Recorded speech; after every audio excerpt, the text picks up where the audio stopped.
नमस्कार, जीके और कलेक्शन में एक बार फिर से आपका स्वागत है। दोस्तों, आज का सेशन नंबर है 136 और आज हम 3 से 9 अक्टूबर तक के 50 इंपॉर्टेंट करंट अफेयर्स क्वेश्चंस को इस वीडियो में कवर करने वाले हैं। तो वीडियो बहुत ही महत्वपूर्ण होने वाली है आपकी सभी प्रकार की आगामी परीक्षाओं के लिए। वीडियो को एंड तक जरूर देखिए। वीडियो के एंड में जनरल साइंस का एक क्वेश्चन आपसे पूछूंगा जिसका आंसर आप कमेंट सेक्शन में दे सकते हैं। डेली करंट अफेयर्स और साप्ताहिक करंट अफेयर्स वीडियोस रेगुलर देखने के लिए जीके और कलेक्शन को सब्सक्राइब करें। तो चलिए शुरू करते हैं।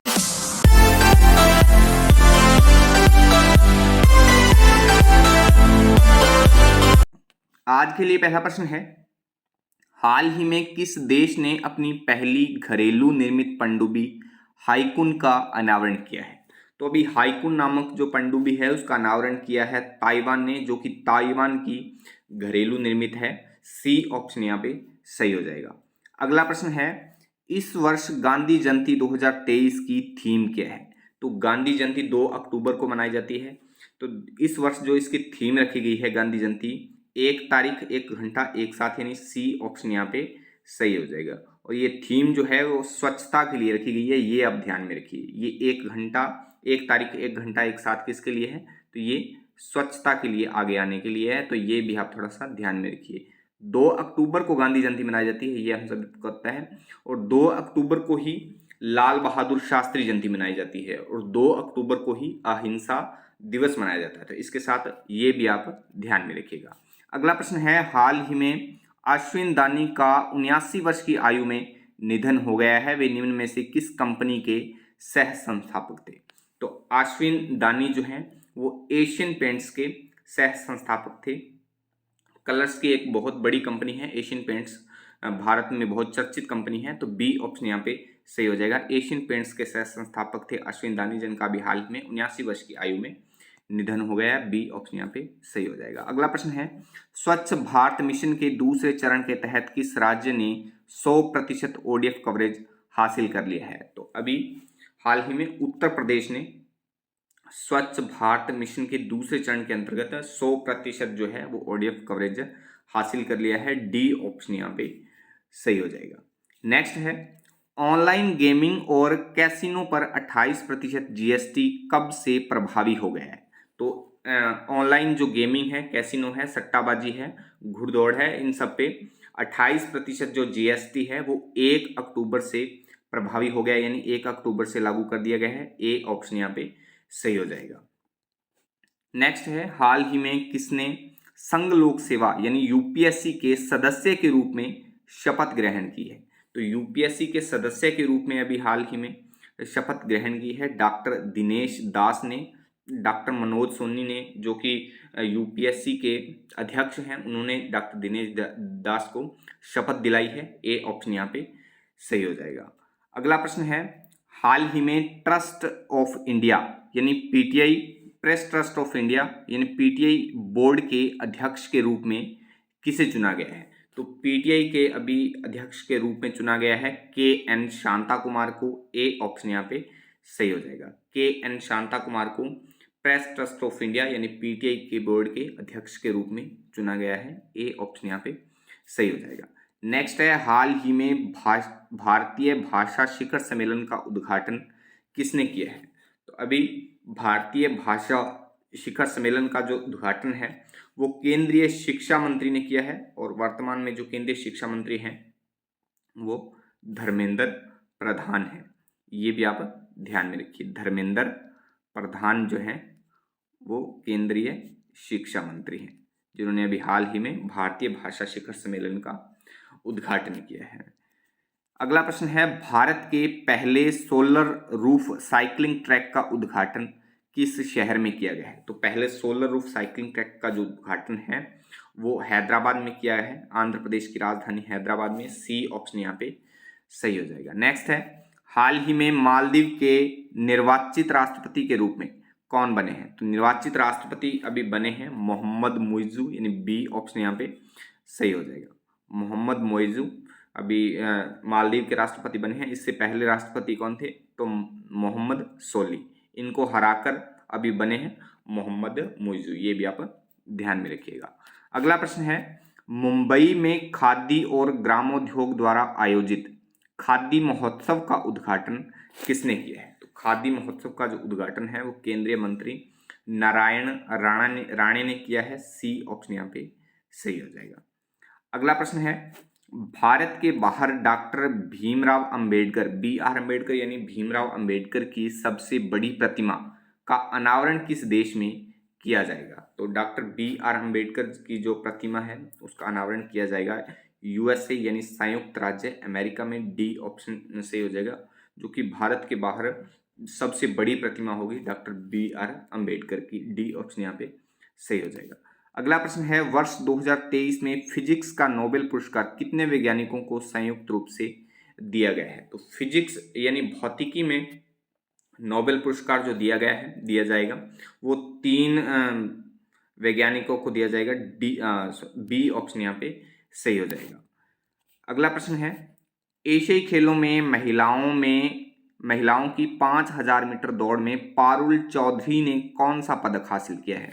तो पारुल चौधरी ने स्वर्ण पदक हासिल किया है एशियन गेम्स में, ये आप ध्यान में रखिए। और एशियन गेम्स जो है वो चीन के हांगझोउ में आयोजित किए गए हैं। 23 सितंबर से चल रहे हैं ये खेल और चीन के हांगझोउ में आयोजित किए जा रहे हैं। तो अब तक लगभग 9 अक्टूबर तक भारत ने 100 से ऊपर जो हैं वो कुल पदक जीत लिए हैं और अब तक ये रिकॉर्ड है। अब तक इतने पदक नहीं जीते थे, पिछली बार शायद 61 या 62 ऐसे कुछ से थे। तो अब जो है भारत ने 100 का आंकड़ा पार कर लिया है इसमें। तो टॉप पर जो है वो चीन ही चल रहा है, इसके लगभग अभी है 300 के आसपास जो कुल पदक हैं और भारत के हैं वो भी 100 के आसपास हो गए हैं। तो भारत लगभग है चौथे नंबर पर। भारत से पहले जापान और चीन और एक देश और है वो भी ध्यान में नहीं है मुझे। तो भारत का जो स्थान है वो चौथे नंबर पर है, चीन का जो स्थान है वो पहले नंबर पर है। ये आप इतना ध्यान में रखिएगा ना। तो भारत के जो अब तक के कुल पदक हैं वो 100 प्लस हो गए हैं। पूरा डेटा मैं अभी आगे कल की वीडियो में या परसों की वीडियो में क्लियर कर दूंगा, तो ये आप ध्यान में रखिए। और पारुल चौधरी ने अभी हमने बात की कौन सा पदक जीत लिया, तो स्वर्ण पदक जीता है। अगला प्रश्न है, पी आर शेषाद्री को किस बैंक के सीईओ के रूप में नियुक्त किया गया है? तो पी आर शेषाद्री को साउथ इंडियन बैंक के सीईओ के रूप में नियुक्त किया गया है। बी ऑप्शन यहाँ पे सही हो जाएगा। नेक्स्ट है, ग्लोबल मोबाइल स्पीड रैंकिंग में भारत कौन से स्थान पर है? तो ग्लोबल मोबाइल स्पीड रैंकिंग में जो भारत का स्थान है, रैंक है भारत की, वो 47वीं रैंक है। सी ऑप्शन यहाँ पे सही हो जाएगा। नेक्स्ट है, हाल ही में भारतीय नौसेना के उप प्रमुख के रूप में किसने पदभार ग्रहण किया है? तो भारतीय नौसेना के उप प्रमुख के रूप में पदभार ग्रहण किया है वाइस एडमिरल तरुण सोबती ने। सी ऑप्शन यहाँ पे सही हो जाएगा। नेक्स्ट है, किस राज्य सरकार ने ग्रीन वॉर रूम लॉन्च किया है? तो ग्रीन वॉर रूम को लॉन्च किया है दिल्ली सरकार ने। डी ऑप्शन यहाँ पे सही हो जाएगा। सभी प्रश्न बहुत ही महत्वपूर्ण हैं, बहुत आपकी सभी प्रकार की परीक्षाओं के लिए बहुत ही मददगार आपके लिए साबित होने वाली हैं। तो क्लास बहुत ही ध्यान से देखिए और एंड तक जरूर देखिए। अगर ये क्लास आपके लिए हेल्पफुल है, आप इस क्लास से कुछ सीख रहे हो, तो वीडियो को लाइक कमेंट करके शेयर जरूर कर दिया करो। आपके एक लाइक और कमेंट से मुझे मोटिवेशन मिलता है और मैं हर रोज एक नई एनर्जी के साथ आपके लिए अच्छे से अच्छा कंटेंट बना पाता हूँ। चलिए अगला प्रश्न है, हाल ही में भारत किस देश को हराकर सैफ अंडर-19 फुटबॉल चैंपियन बन गया है? तो भारत अभी पाकिस्तान को हराकर, बी ऑप्शन यहाँ पे सही हो जाएगा, पाकिस्तान को हराकर सैफ अंडर-19 फुटबॉल चैंपियन बन गया है। बी ऑप्शन सही हो जाएगा। नेक्स्ट है, ग्लोबल इंडियन अवार्ड पाने वाली पहली महिला कौन बनी है? तो ग्लोबल इंडियन अवार्ड जो है वो पाने वाली पहली महिला है सुधा कीर्ति हैं। ए ऑप्शन यहाँ पे सही हो जाएगा। नेक्स्ट है, किस राज्य के प्रसिद्ध पश्मीना क्राफ्ट को जीआई टैग, यानी जीआई टैग मतलब भौगोलिक संकेत मिला है? तो पश्मीना क्राफ्ट जो है वो जम्मू कश्मीर का प्रसिद्ध है। डी ऑप्शन यहाँ पे सही हो जाएगा। जम्मू कश्मीर के पश्मीना क्राफ्ट को जीआई टैग दिया गया है, यानी भौगोलिक संकेत दिया गया है। डी ऑप्शन पे सही हो जाएगा। नेक्स्ट है, किन देश की सेनाओं ने संयुक्त अभ्यास स्मृति शुरू किया है? तो ऐसे प्रश्न बहुत ही पूछे जाते हैं। आर्मेड जो प्रश्न होते हैं इंटरनेशनल लेवल के पे पूछे जाते हैं, तो ये आप थोड़ा सा अच्छे से ध्यान में रखिए इनको। संयुक्त अभ्यास स्मृति जो है वो बांग्लादेश और भारत की सेनाओं के बीच आयोजित किया गया है। सी ऑप्शन यहाँ पे सही हो जाएगा। अगला प्रश्न है, Pacific Asia travel association travel mart 2023 का आयोजन कहाँ किया जा रहा है? तो Pacific Asia travel association travel mart 2023 का जो आयोजन है वो नई दिल्ली में किया जा रहा है। डी ऑप्शन यहाँ पे सही हो जाएगा। नेक्स्ट है, किस भाषा की प्रसिद्ध लेखक अंबाई को Tata literature life time achievement award से सम्मानित किया गया है? तो अंबाई जो प्रसिद्ध लेखक हैं वो तमिल भाषा से संबंधित हैं, यानी तमिल भाषा में उनकी कृतियां हैं, तो जिनको लाइफ टाइम अचीवमेंट अवार्ड से Tata literature life time achievement award से सम्मानित किया गया है। सी ऑप्शन यहाँ पे सही हो जाएगा। नेक्स्ट है, दीपिका पल्लिकल और हरिंदर पाल संधू की जोड़ी ने एशियाई खेलों के किस गेम में स्वर्ण पदक जीता है? तो दीपिका पल्लिकल और हरिंदर पाल संधू की जोड़ी ने एशियाई खेलों में स्क्वैश जो गेम है उसमें स्वर्ण पदक जीता है। बी ऑप्शन यहाँ पे सही हो जाएगा। पीछे हमने बात की थी एशियन गेम्स 2023 जो है वो चीन के हांगजू में आयोजित किए जा रहे हैं। नेक्स्ट है, क्रिकेट विश्व कप 2023 का उद्घाटन मैच किस स्टेडियम में खेला गया है? तो क्रिकेट विश्व कप 2023 का जो उद्घाटन मैच है वो नरेंद्र मोदी स्टेडियम अहमदाबाद में खेला गया है और 5 अक्टूबर से, आप ध्यान में रखिए, 5 अक्टूबर से जो अपने क्रिकेट विश्व कप 2023 का जो आयोजन है वो शुरू हो गया है। 5 अक्टूबर को पहला मैच खेला गया था न्यूजीलैंड और इंग्लैंड के बीच, तो ये भी आप थोड़ा सा ध्यान में रखिएगा। नेक्स्ट है, भारतीय स्टेट बैंक के अध्यक्ष कौन हैं जिनका कार्यकाल बढ़ाया गया है? यानी एसबीआई के अध्यक्ष कौन हैं जिनका भी कार्यकाल बढ़ा दिया गया है? तो एसबीआई के अध्यक्ष हैं दिनेश खारा, जिनका भी हाल ही में कार्यकाल बढ़ा दिया गया है। नेक्स्ट है, हाल ही में भारतीय रिजर्व बैंक ने किसे नए कार्यकारी निदेशक के रूप में नियुक्त किया है? तो आरबीआई ने अभी हाल ही में मुनीश कुमार को नए कार्यकारी निदेशक के रूप में नियुक्त किया है। बी ऑप्शन यहाँ पे सही हो जाएगा। अगला प्रश्न है, प्रधानमंत्री नरेंद्र मोदी ने किस राज्य में हाईटेक स्पोर्ट्स ट्रेनिंग सेंटर का उद्घाटन किया है? तो हाईटेक स्पोर्ट्स ट्रेनिंग सेंटर का जो उद्घाटन है प्रधानमंत्री नरेंद्र मोदी ने मध्य प्रदेश में किया है। बी ऑप्शन यहाँ पे सही हो जाएगा। नेक्स्ट है, G20 पार्लियामेंट स्पीकर समिट की मेजबानी कौन सा देश करेगा? G20 पार्लियामेंट स्पीकर समिट की जो मेजबानी है वो भारत द्वारा की जाएगी। सी ऑप्शन सही हो जाएगा। अगला प्रश्न है, हाल ही में जलवायु परिवर्तन से जुड़े स्पिनोजा पुरस्कार से किसे सम्मानित किया गया है? तो स्पिनोजा पुरस्कार से सम्मानित किया गया है डॉक्टर जोइता गुप्ता को। ए ऑप्शन यहाँ पे सही हो जाएगा। पुरस्कारों के प्रश्न बार बार आ रहे हैं तो परीक्षाओं में आते भी हैं, इन पर आप अच्छे से ध्यान दीजिए थोड़ा सा। पुरस्कारों के जितने भी प्रश्न पूछे जा रहे हैं। भारतीय रिजर्व बैंक ने रेपो रेट को कितने प्रतिशत पर बरकरार रखा हुआ है? तो रेपो रेट को बरकरार रखा है 6.50% पर आरबीआई ने। बी ऑप्शन यहाँ पे सही हो जाएगा। नेक्स्ट है, Asia Pacific institute for broadcasting development के अध्यक्ष के रूप में किस देश को चुना गया है? तो Asia Pacific institute for broadcasting development के अध्यक्ष के रूप में भारत को चुना गया है और ये भारत को तीसरी बार चुना गया है। ये भी आप ध्यान में रखिए, इससे पहले 2 बार भारत को चुना गया है और अब 2023 में तीसरी बार चुना गया है। ये आप ध्यान में रखिए, महत्वपूर्ण है। नेक्स्ट है, वर्ष 2023 के शांति नोबेल पुरस्कार से किसे सम्मानित किया है? तो शांति नोबेल पुरस्कार से सम्मानित किया गया है नरगिस मोहम्मदी को, जो कि ईरान से संबंधित हैं। बी ऑप्शन यहाँ पे सही हो जाएगा। ईरान की नरगिस मोहम्मदी को वर्ष 2023 के शांति नोबेल पुरस्कार से सम्मानित किया गया। नेक्स्ट है, किसने वित्तीय समावेशन को बढ़ावा देने के लिए मोबाइल हैंडहेल्ड डिवाइस पेश किया है? तो मोबाइल हैंडहेल्ड डिवाइस को पेश किया है अभी हाल ही में एसबीआई ने, स्टेट बैंक ऑफ इंडिया ने वित्तीय समावेशन को बढ़ावा देने के लिए। ए ऑप्शन यहाँ पे सही हो जाएगा। नेक्स्ट है, जियो मार्ट ने किसे अपने ब्रांड एम्बेसडर के रूप में नियुक्त किया है? तो जियो मार्ट ने अभी हाल ही में पूर्व भारतीय क्रिकेट कप्तान महेंद्र सिंह धोनी को ब्रांड एम्बेसडर के रूप में नियुक्त किया है। डी ऑप्शन यहाँ पे सही हो जाएगा। नेक्स्ट है, किसने मुख्यमंत्री नाश्ता योजना शुरू की है? तो मुख्यमंत्री नाश्ता योजना को शुरू की है तेलंगाना सरकार ने। बी ऑप्शन यहाँ पे सही हो जाएगा। नेक्स्ट है, किस राज्य का तट मंदिर भारत का पहला हरित ऊर्जा पुरातत्व स्थल बन गया है?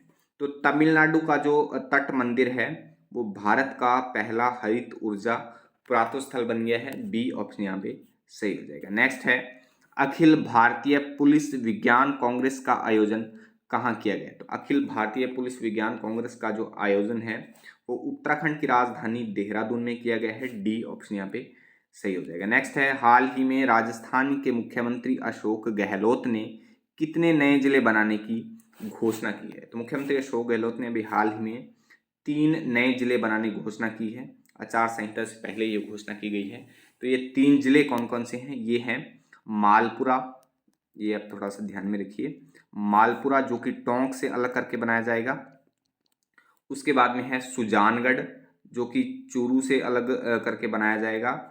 और एक है कुचामन सिटी, कुचामन सिटी, ये आप थोड़ा सा ध्यान में, कुचामन सिटी जो है वो नागौर से अलग करके बनाया है। सुजानगढ़ चूरू से और कुचामन सिटी नागौर से, ये 3 जिले जो हैं इनको अभी बनाने की घोषणा की गई है। इससे पहले अगस्त महीने में 17 नए जिले बनाने की घोषणा की थी। उसके बाद में जो जिलों की संख्या है वो 50 हो गई थी। उससे पहले जो जिलों की संख्या थी वो 33 थी।